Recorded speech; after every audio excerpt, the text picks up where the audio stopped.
Bon, aujourd'hui, on va essayer de remettre en route cette petite loco là, enfin une Orbi 16009. Comme vous pouvez voir, ça marche pas trop bien quoi. Voilà, ça s'arrête.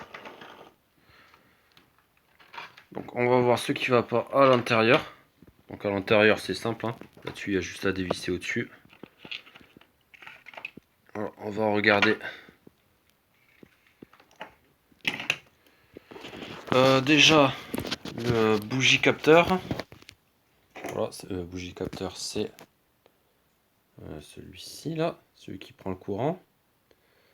Donc on va voir toutes les connexions là, les essieux, en remontant après sur la borne. Après, qu'est-ce qu'on peut voir d'autre aussi? On va voir ça là aussi, les charbons là. Les charbons, c'est... je vais pas y arriver ça. Les charbons, c'est ça là. Vous voyez, ça c'est la patte du charbon. Et il y a la même chose de l'autre côté. Et là, il y a le charbon qui est fixé là et qui vient toucher le collecteur. Et on va aussi peut-être voir regarder l'état du collecteur, si ça fonctionne pas, toujours pas bien. Vous voyez, le collecteur, c'est vraiment la partie qui vient se situer. Qui vient se situer ici, là, vous voyez, derrière le charbon. Donc là, j'ai démonté le bougie capteur là. Il y a une vis qui se situe au-dessus là. Mise au point, s'il te plaît. Et une autre vis qui se situe au niveau de l'attelage pour bouger le cache-bougie là. Et donc là, j'ai accès à la lamelle. Est-ce qu'on va la voir là? Voilà. La lamelle de la borne qui va prendre le courant. On va nettoyer ça, voir si ça marche mieux. Allez. Et bien voilà, là je viens de nettoyer. Il y avait pas mal d'oxydation là-dessus, là, sur la borne de contact là.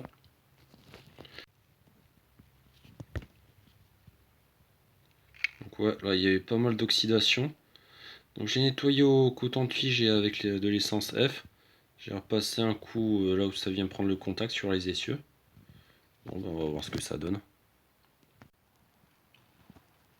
Donc j'ai nettoyé la lamelle de contact. Bon, ça y est pas changé grand chose. Bon, j'ai nettoyé le collecteur, là ça va quand même nettement mieux.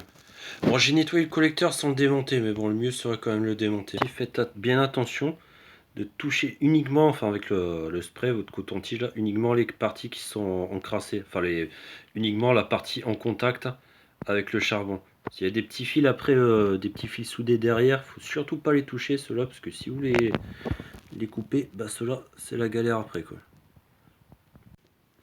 Donc voilà, au final, ce qui m'aurait été le plus utile, ça aurait été de nettoyer le collecteur. Vous voyez, je me suis servi d'un tournevis plat pour lever la patte du charbon.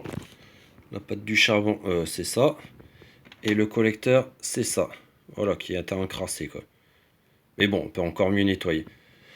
Et bon, voilà, là, c'est assez simple. Bon, sur Handby, il y a juste à faire ça. Bon, sur d'autres, faut tout démonter. Donc, sur Handby, il faut dire que c'est plus simple. Et voilà, bah, ça, c'est le spray contact. Enfin, nettoyer en contact, dont je me suis servi pour nettoyer le collecteur. Et avec un petit coton-tige. Et bien voilà, et bien merci d'avoir regardé cette vidéo et une prochaine j'espère.